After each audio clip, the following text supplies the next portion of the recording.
સુરતમાં ઘી, પનીર સહિતની ચીજવસ્તુઓ નકલી મળી આવ્યા બાદ સુરત મનપાનું આરોગ્ય તંત્ર સફાળું જાગ્યું છે. પાલિકાએ ઘી, દૂધ, પનીર જેવી ચીજોનું વેચાણ કરતી દુકાનો પર નિયમિત વોચ રાખવાનું શરૂ કર્યું છે.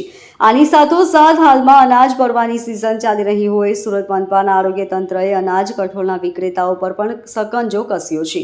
સુરત મહાનગરપાલિકાના આરોગ્ય વિભાગ દ્વારા છેલ્લા 3 દિવસથી સુરત શહેરના જાણીતા એવા અનાજ કરિયાણાના 126 જેટલા વેપારીઓને ત્યાં તપાસ હાથ ધરવામાં આવી હતી.